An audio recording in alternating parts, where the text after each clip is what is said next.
everybody. Welcome to Dulcimerica. My name is Futch. Thank you for joining me. This is going to be the second part of a 6-episode series dealing with 10 different chords and how to build them and also how to use them. We started off with major and minor chords, and today we'll be working with the mysterious suspended chord. But before we get into that, I want to say hello to one of my patrons on Patreon, Cheryl Black. Cheryl, thank you very much for being a patron. Thanks for being a part of my art every single day. And like all of my patrons, you are helping to produce Dulcimerica and also helping to keep me going every single day so I can create, research, study, and create new music for you, new tablature, new arrangements, new albums, new a lot of stuff. You guys are the generators that keep this thing running, and I thank you so very, very much. For those of you not familiar with Patreon, it's a subscription service, kind of like a Hulu or Netflix or Disney Plus, but it's for artists directly in contact with their fans. So for $5 a month, you can get access, downloadable access to everything I've produced, all of my albums, books, tablature, videos, and exclusive weekly content. Just $5 a month. Or you can pay $50 a year, and that's going to get you 2 months free, 16% discount for the annual pass, and I send you a neat magnet that will come with its own benefits if you flash it once we get back to doing stuff in person again. So if you are interested in checking out what the Patreon experience is, go on down here to patreon.com/BingFutch. Take a look at the open house section, click on all that stuff, download it for free, see if you like it, and please do consider becoming a patron like Cheryl. Thank you very much, Cheryl. I appreciate you very, very much.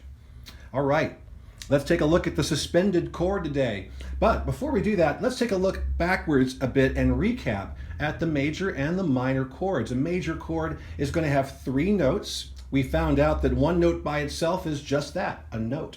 2 notes is an interval, and intervals are very important. They play a part in how far apart a note is from another note, and intervals are a part of chords, they're a part of melodies, they're part of scales, they're part of harmonies, and the more we know about intervals, the better we'll be able to listen for the changes that happen inside chords, which we'll be listening to a lot of from this point onwards. And then you've got 3 notes or more making a chord. A triad is a basic chord, and it can be thought of like a traffic light. The green light on the bottom is the root of the chord, or the 1, the first note of the associated scale. That yellow light in the middle is the 3rd. It's either going to be a major 3rd or a minor 3rd, depending on what kind of chord you're playing. And then the red light at the top is going to be your 5th, your perfect 5th, the highest pitched note in the chord. So we have the root, the 3rd, and the 5th. And for a major chord, that's going to be the root, the major 3rd, and the perfect 5th, like an A major chord. The root of the chord is A, the major 3rd is C sharp, and the 5th is E. These numbers, these scale degrees, are intervals, basically. So if we're looking from the root to the major 3rd, A to C sharp, that is a distance of a major 3rd. Now, let's say we're going to play a minor chord. We can take that major 3rd down a half step. In this case, going from the 2nd fret down to the 1.5 fret, we go from C sharp down to C natural, and that's going to give us an A minor chord. We have changed the interval from the root to the 3rd. It's no longer a major 3rd interval from A to C sharp. It is now a minor 3rd interval from A to C natural. And that gives us our minor chords. Major chords are generally up and happy. Minor chords are kind of sad, serious, dramatic, if you will. So these scale degrees, once again, are just the numbers of each note of the scale. In this case, if we're looking at, say, A major scale, that scale is going to be A, B, C sharp, D, E, F sharp, and G sharp. And each one of those notes gets a number assigned to it, 1 through 7. And then we can use those numbers to do all kinds of really fun stuff. We can build chords off of each one of those notes, resulting in either 3 major chords per key, 3 minor chords per key, and 1 diminished chord per key. We can also use those notes individually, those numbers, to build chords. And we talked about how the major chord is basically the 1st, 3rd, and 5th notes of the scale. So we can call that a 1-3-5 chord.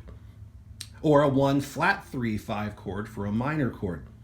But where these numbers really come in handy is when we start changing into some of these other different types of chords. That number is going to represent notes of the scale. For example, today's chord has two different variations. It's the suspended chord. The suspended chord basically is where we take a major chord and we take the third. We take that note that's in the middle and we temporarily suspend it to a different location, a different note.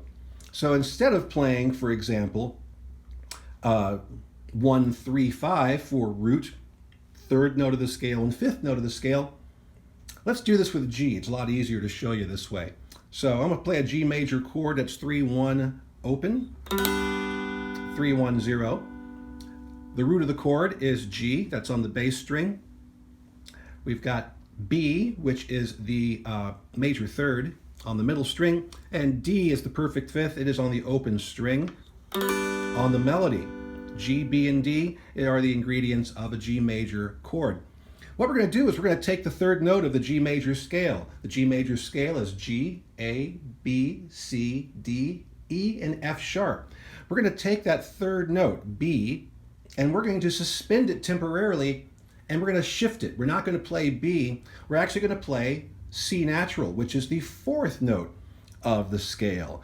So instead of playing 3, 1, 0, I'm going to move the B from the first fret to the 1.5 fret. Of course, you need the 1.5 fret to be able to do this, but it's good for an illustration in any case. What happens is that G major chord is going to sound a little bit different from here to here. That's kind of a cool sounding chord, isn't it? Let me go back to that G major and then I'll alternate back and forth between G major and this, what we call a G suspended 4 chord.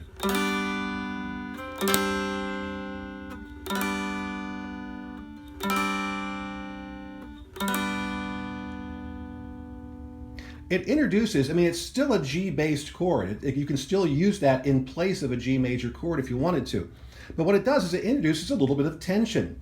Instead of having a nice, perfectly harmonious G, B, D, G major chord, we've now got a slightly anxious G suspended 4 chord. And the reason we put that 4 there is it shows us what we're doing with the third. Where are we moving it to? Instead of playing the third, we're going to be playing the fourth. So we're playing a 1, 4, and then 5.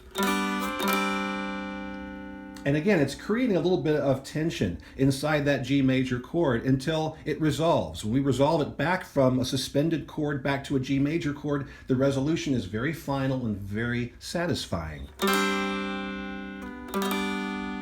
That's kind of cool, isn't it? So you would see that written down as G, S-U-S, 4. And for those of you playing Among Us, yes, this chord is very sus indeed. Now we can also take that in another direction. We can take that third and we can temporarily suspend it down to the second note of the G major scale, which is A. So what we do here is simply play a 3, 1, 0 for our G major, and then simply take your finger off of the middle string so we can get that open A sounding. That's kind of nice, huh? So again, we can use that interchangeably with the basic G major chord. It's going to have a bit of a tension there because we are now playing the second note of the scale as opposed to the third note of the scale. And we would call that a G suspended 2 chord. We are replacing the third temporarily with the second note of the scale as opposed to the third note of the scale, or the second scale degree as opposed to the third scale degree. So what are these good for? These are great if, for example, you're holding on to a chord for a very long period of time and nothing much is happening and you want to do something. You want to introduce some motion, you want to introduce some tension that goes on and off. And one way I like to use it, as you heard me opening things up with a song I wrote called Only a Northwest Song, I hold a G major chord for a long time, but I alternate between a G suspended 4 chord and a G suspended 2 chord along with that G.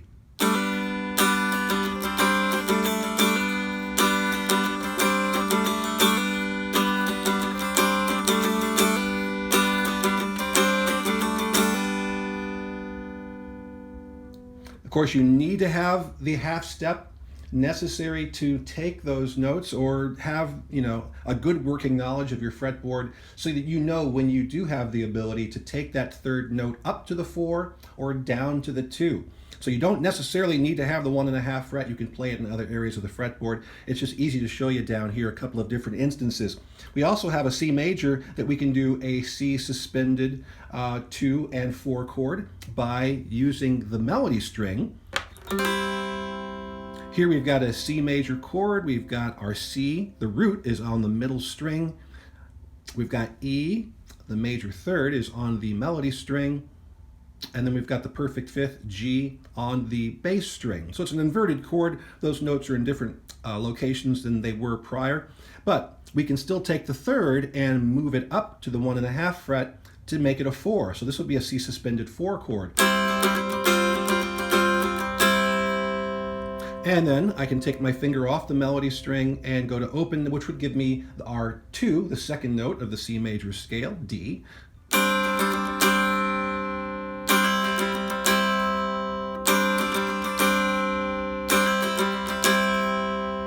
And of course, I can mix those up if I want to.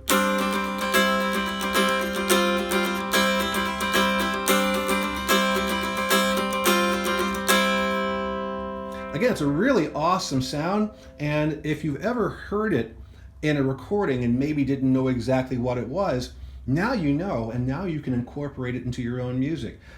This is an effect that you'll hear, for example, at the beginning of Pinball Wizard by The Who.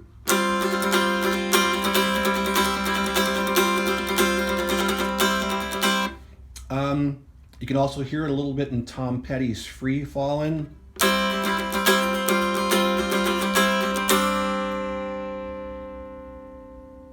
And it's just a real nice way to add a little bit of tension. It's not dissonance, but it does create a little sense of movement that definitely wants to resolve back to the original chord. So it's going to introduce some tension. It's also going to put a little bit of motion into a chord that you're holding for a long time. So you don't always have to keep moving those chords around.